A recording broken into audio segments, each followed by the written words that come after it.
Good morning. I appreciate the opportunity to spend some time with all of you this morning.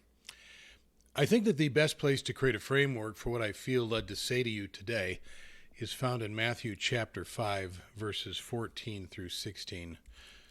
Matthew 5, 14 through 16. Now here's what I want to do. I want to pull one fundamental question out of this text. And then I want to compel you to consider all of the implications of this one question. And then I want to ask you to ask it of yourself. And in directing this question to yourself, I want you to get a glimpse of who you are and what God can do through you. Matthew chapter 5, verses 14 through 16. Now, before we read the text, I want to put some flesh on this question and breathe a little life into it. And to do that, I want to tell you about Eddie. In my book, An Intimate Collision, Encounters with Life and Jesus, I wrote about Eddie. And among other things, Eddie has cerebral palsy. Eddie is a quadriplegic, which simply means that he has no use of his arms or his legs. He's pretty much a mangled mess of bone and skin sitting in a wheelchair. Eddie's cerebral palsy is so extensive and the neurological damage is so profound that he has no use of his vocal cords, so he can't speak.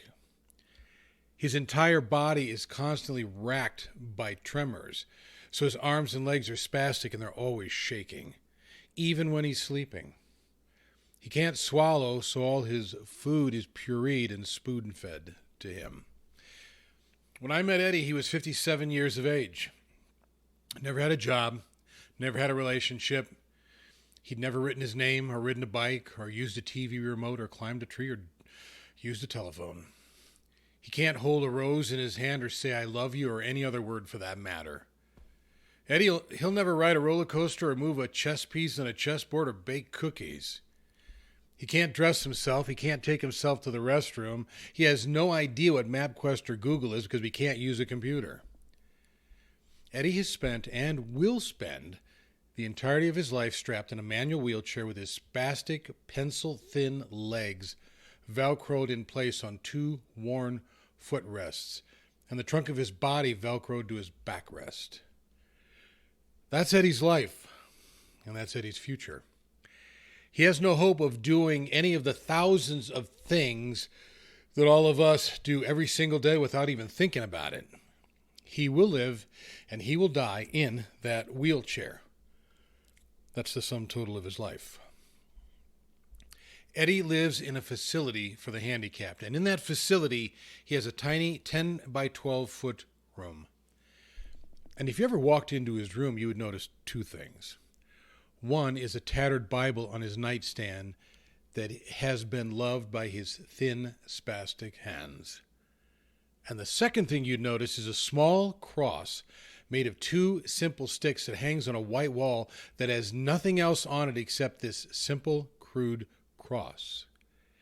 It's that Bible and that cross that defines the crumpled mass of humanity that sits in that wheelchair. Those two things make Eddie remarkable. Eddie loves to read that tattered Bible. Many times he would motion me to put his glasses on that spastic head of his and secure them with this headband so they wouldn't be thrown off. And this crumpled mass of a man would spend hours reading his Bible. He can't turn the pages, so someone would have to do it for him. And if there was no one there to do it for him, he'd spend hours on the same page. It didn't matter much to him because all he wanted to do was read his Bible, look at that simple cross on that empty wall, and read more, all night long. Well, one day I walked into his room, and in one of his thin, spastic hands, he held a quarter and a nickel. 30 cents.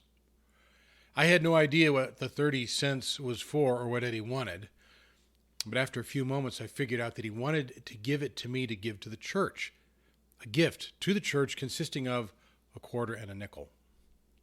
For a handicapped guy entirely dependent on disability, for a guy who's been robbed of most anything that we would call life, for a guy who has next to nothing and will live out his life with next to nothing, I found that impressive, and I found it incredibly difficult to take that 30 cents from him. But I did, and then I left. But the whole thing kind of fell together for me as I was leaving the facility that day with Eddie's 30 cents rolling around in my pocket. You know, I think you all know that at times in life you have those moments. You can't quite describe them except that you clearly know that you need to do something other than what you're doing.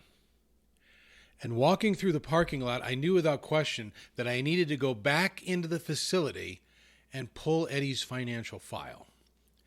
I had no idea why I needed to do that other than I was supposed to do it. So I did.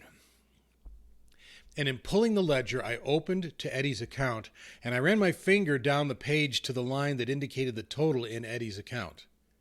It was 30 cents. After the billing from the facility and a few small articles of clothing, his disability check had been whittled away to 30 cents. The guy had cashed out his entire account for God. I stood with that ledger in my one hand and a quarter and a nickel in the other, and I found myself awash in the wonder that sometimes pops up in this journey that we call life.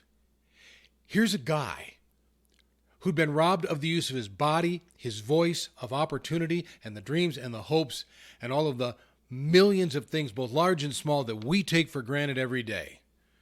Essentially, Eddie was robbed of his life, yet he sat in a worn-out wheelchair in a tiny 10 by 12 room with a crude cross on an empty wall, reading his Bible and worshiping God. And now this guy was emptying his account.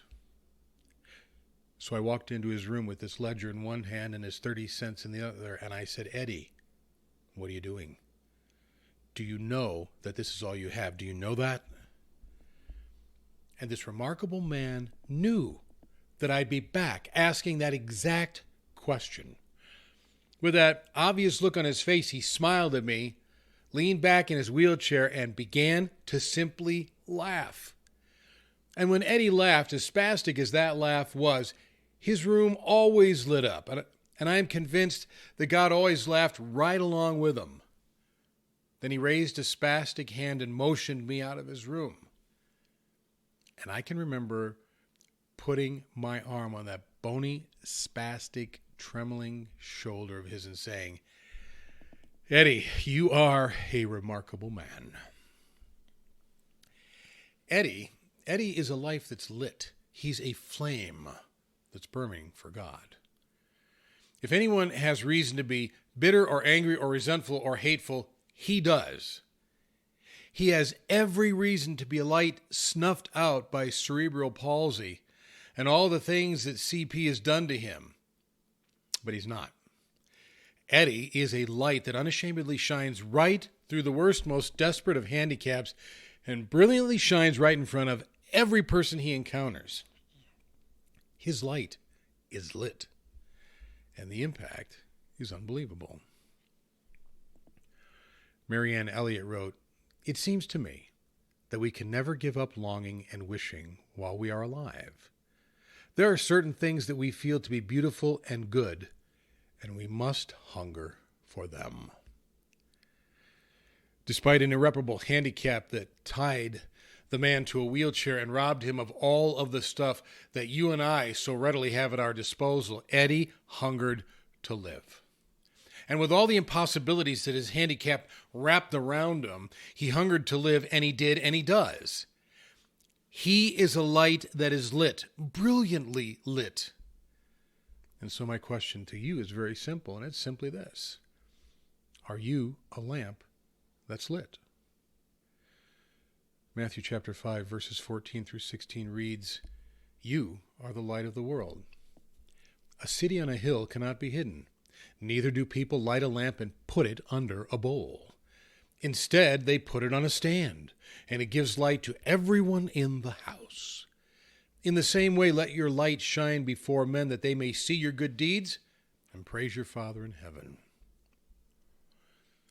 So let's begin at the beginning and ask the first question that needs to be asked. Are you a lamp that's lit? In Matthew chapter 5 talks about being a light, but we might want to first ask the fundamental question, am I lit in the first place? How many of us are lit and ablaze? You know, we're all lamps, every one of us, but how many of us are lit and burning and casting light? Because it's one thing to be a lamp, and it's quite another thing to be lit. If you walk through life being a lamp that's not lit, you will have a diminished life, and you will add to the diminishment of those around you, and that is tragic. The Irish playwright George Bernard Shaw was interviewed by a reporter who asked him, "Mr. Shaw, if you could live your life over and be anybody you've known, any person from history, who would you be?" And I want you to listen carefully to what he said. George Bernard Shaw said this. He replied, "I would choose to be the man George Bernard Shaw could have been, but never was." Will that be your commentary on life? When the end comes and the years are dwindling, will you say, "I would choose to be the man I could have been, but never was"? George Bernard Shaw was a lamp that by his own admission was never lit. Eddie was a life entirely robbed, but entirely lit. And if he, in his condition, can be that and do that, so can you and so can I. Neither do people put a lamp and put it under a bowl. All of you are lamps. And the question that I have for you this morning is, are you a lamp that is lit? So think about this. Is it unreasonable to think that the sum total of whatever you are is far greater and significantly grander than you dare to think? Have we been lulled into a sleepy view of ourselves that barely scrapes the surface of who and what each of us really is? Is it possible that we never seize God's promises and God's power because we don't think that we'd ever really be much of anything anyway? In the book of Judges, Gideon is facing a mammoth enemy. This guy is brutally outnumbered, and he has virtually no resources to face what he's up against. Totally outnumbered. And in Judges chapter 6, verse 12, God says to Gideon, "Go in the strength you have and save Israel out of Midian's hands. Am I not sending you?" So did you hear what God said there? He said, go in the strength that you have. Take what you've got and go. Gideon was in the least clan of the least tribe of the nation of Israel. He was the nothing of his nation, the nobody, the totally inconsequential person that would live and die without having any real bearing on anything. He was a farmer out plowing some irrelevant field in a far corner of nowhere, and God said, go in the strength that you have and save this nation. Just take what you've got and go. And with the little bit of nothing that Gideon had, he was sent out to save Israel out of Midian's hands.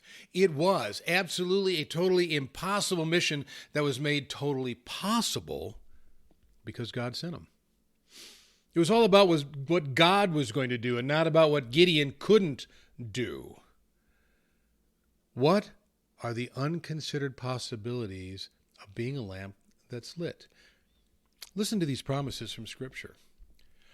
I can do everything through Christ who gives me strength. The sovereign Lord is my strength. God said, I will strengthen you and help you. You see, it's not about us. It's about what God does through us. And if it's truly not about us and it's truly about God, then what are the possibilities? What are the possibilities of a life surrendered and released to God?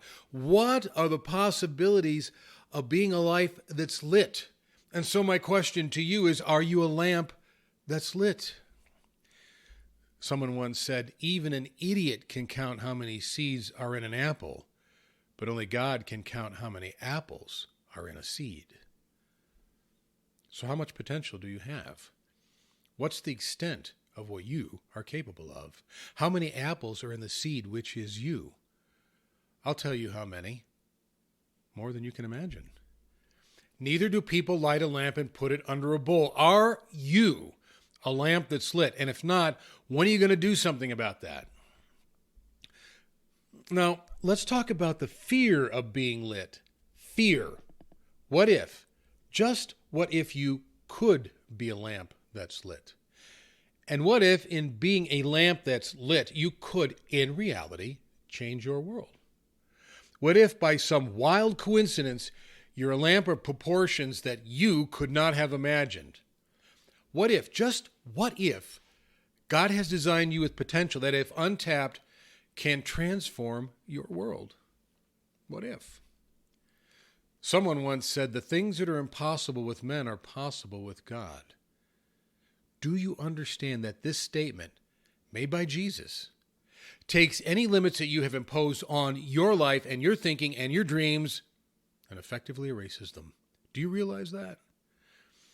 The impossible, the stuff of sheer imagination, the pieces and the parts of the dreams and the desires that God plants within us, is brought squarely within the realm of the possible. Now, if that's the case, and if that's not just some nice, far-fetched, dreamy-eyed idea that has absolutely no basis in the real world, if it's really true that the impossible can be brought within the realm of the possible, your life has the potential to go beyond any preconceived boundaries or limitations or barriers. And if we really think about it, that can be terribly exciting, but it can also be terribly frightening. There's a truly bold scripture that I love that's been a huge part of my life in many of my own challenges, and I've had many of them. It's found in Isaiah chapter 45, verses 2 and 3. You don't need to turn there. Just listen to the power of this as I read it. Isaiah chapter 45, verses 2 and 3, it reads, I will go before you and will level the mountains. I will break down gates of bronze and cut through bars of iron. I will give you the treasures of darkness, riches stored in secret places, so that you may know that I am the Lord, the God of Israel, who summons you by name. So I want you to listen to the images here. The word go, as used in this verse in the Hebrew, translates to walk. The word level in the Hebrew translates to be straight or even. And the word break in the Hebrew is translated to burst. And the word cut literally means to fell a tree. And so think about the next time the impossible stands before you. God walks before us. And he takes the mountains that we can't possibly climb and he levels them to make them straight and even. He bursts through the obstacles that stand in our way and he cuts down the barriers. That is some pretty aggressive language, but that's what God does. And the reality is this can be frightening. And so my question to you is, are you a lamp that's lit, or are you too fearful of what being a lamp that's lit might actually result in? I also think we fear the possibilities. How could we not fear the possibility of the impossible because of what we can do? If we grab the concept of the impossible being possible, and if we understand just how much God can impact the world through us, we start to realize both the power to change the world around us and the incredible responsibility that comes with that power. And that can be a frightening thing. It can cause us to fear what actually might be possible. Look, here's what fear does. Fear drives us to stay in comfortable places. Comfortable places keep us captive because they're comfortable.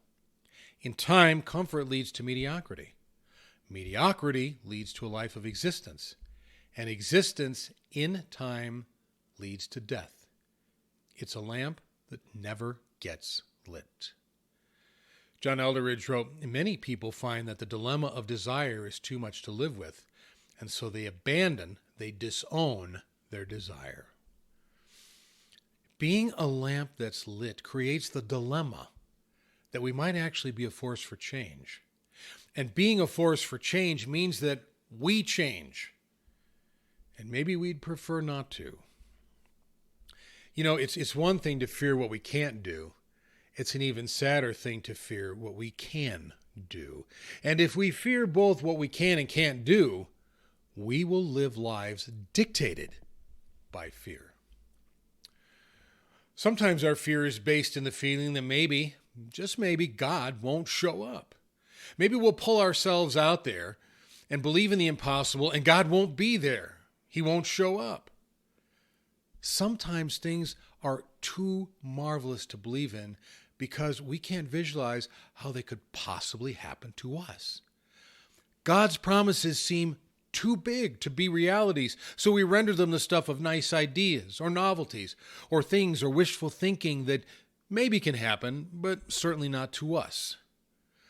We recognize that we need to believe in things bigger than us, and we need to hold grand things in front of us and hold on to them as we do, but most often we assume that these things could never become anything other than nice ideas.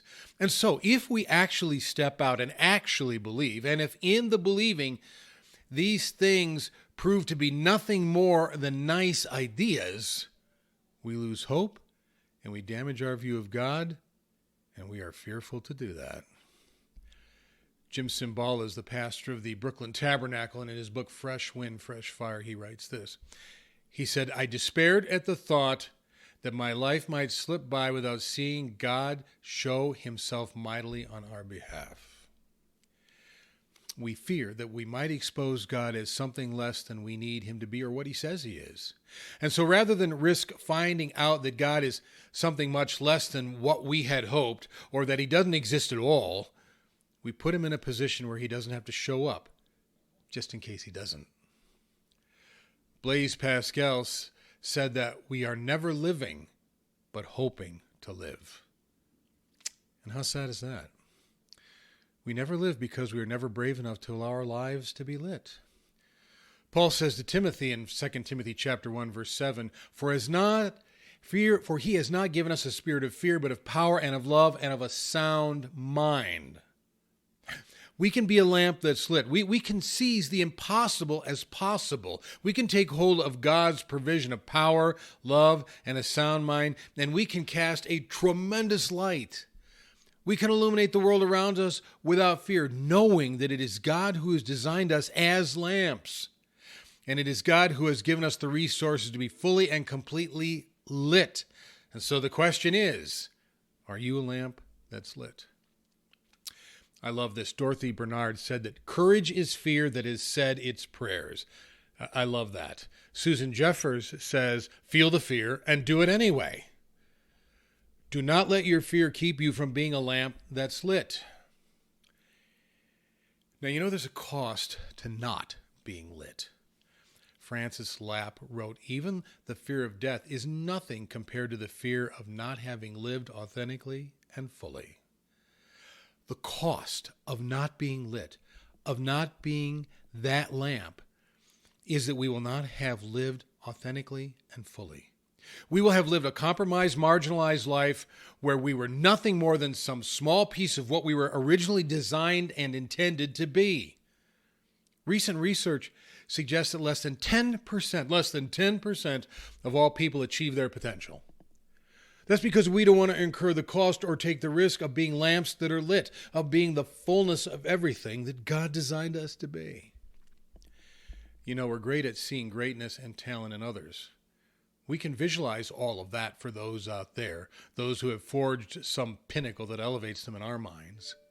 But to see ourselves as having within us the inherent greatness that made others great, that's a stretch, and that's a far cry for most of us. Marcus Aurelius said, waste no more time talking about great souls and how they should be. Be one yourself. Jesus Christ said, you are the light of the world. Not someone else, but you. The relationship of ourselves to the world is one where we impose something on the world, not the world imposing something on us. We're designed and equipped to act on everything around us in a manner that the world is changed by the power and weight of our influence as God uses us. We are power brokers, pushing darkness ever further out as we move outward ourselves. We are not to be challenged by the world, but we are to challenge it.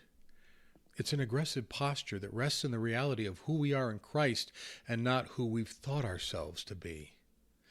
Helen Keller said, no pessimist ever discovered the secret of the stars, or sailed an uncharted land, or opened a new doorway for the human spirit.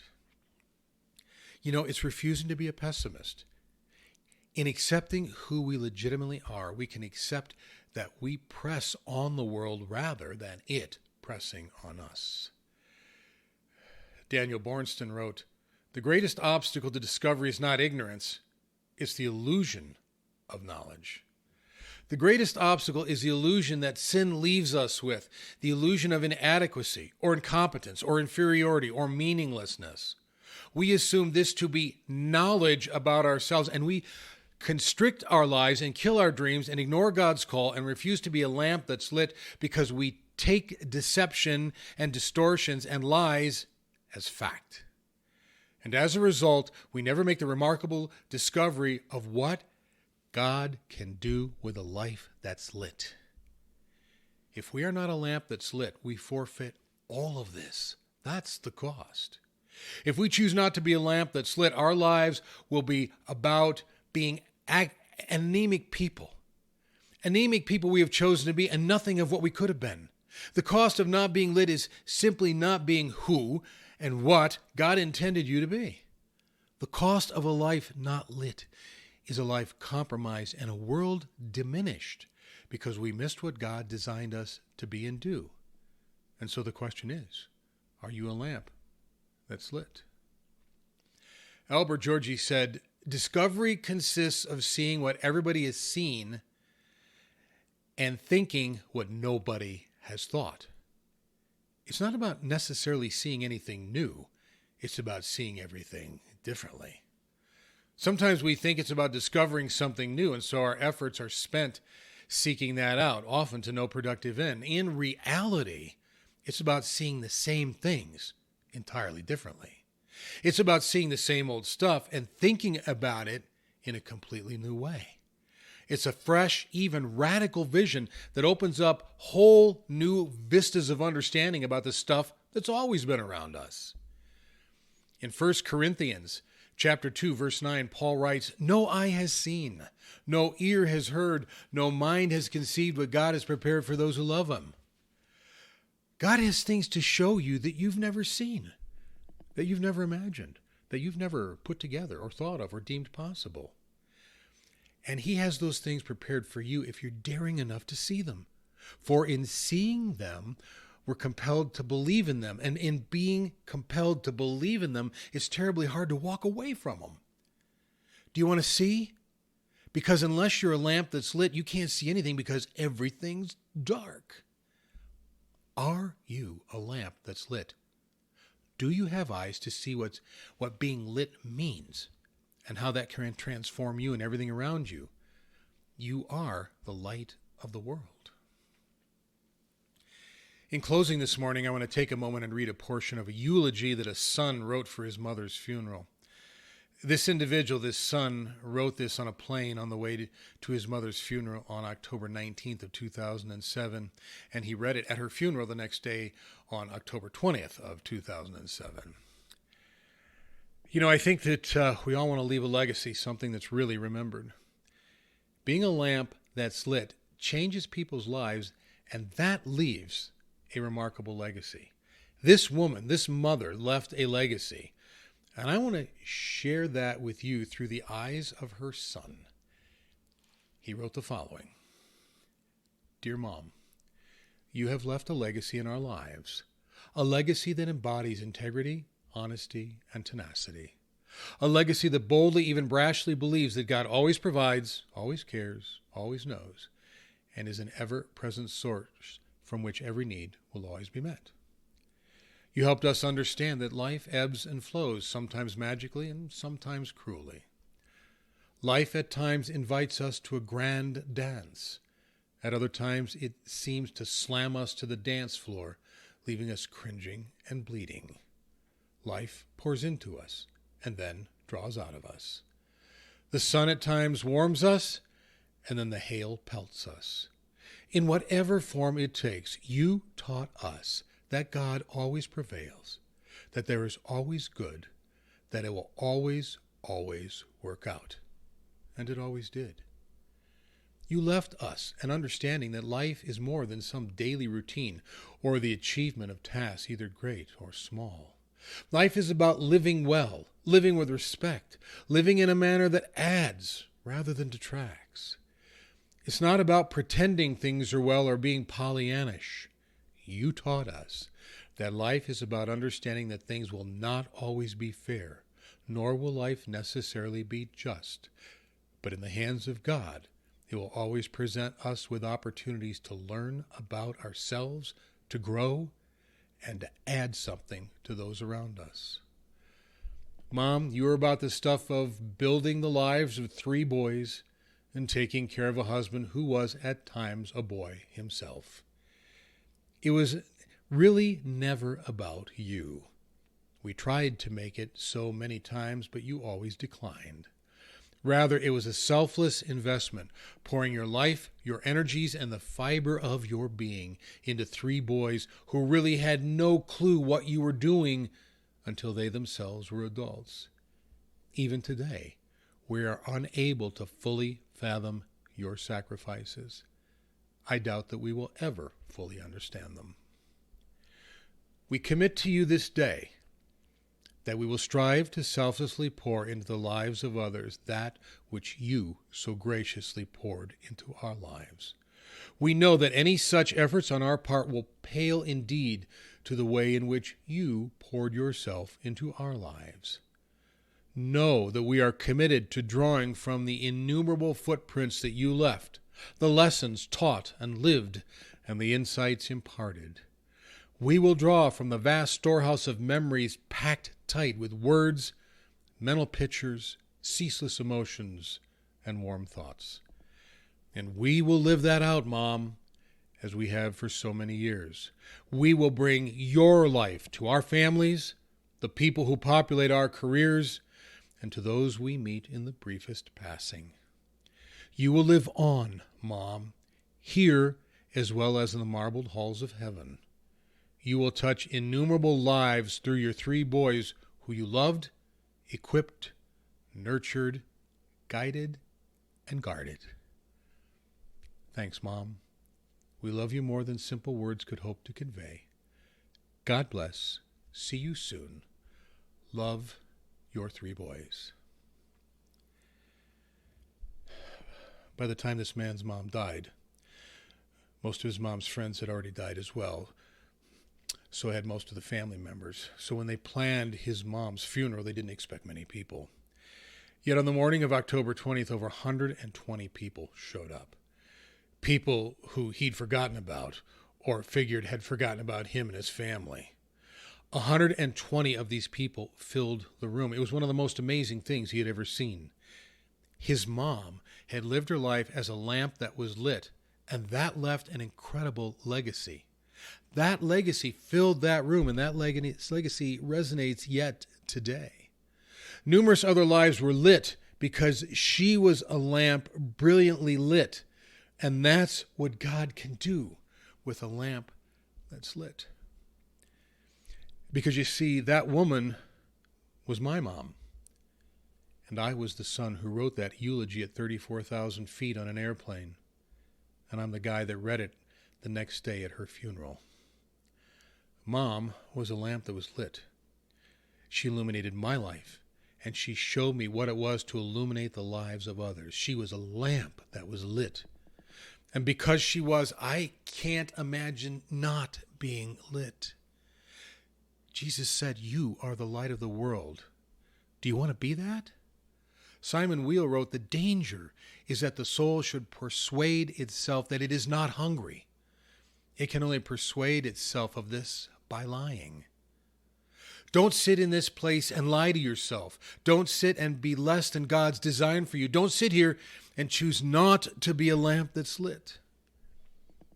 One more thought. In his book, Ragamuffin Gospel, Brennan Manning wrote, "Only love empowers the leap and trust, the courage to risk everything on Jesus, the readiness to move into the darkness guided only by a pillar of fire." You see, we can be a lamp that's lit because we have the light of Jesus that enshrouds us. We can be light only because he is light. And if he is light, why would we want to be anything else but that? And so the question is, are you a lamp that's lit? Someone wrote, "A flame begins with a single spark that knows nothing else and wants nothing other than to be a flame."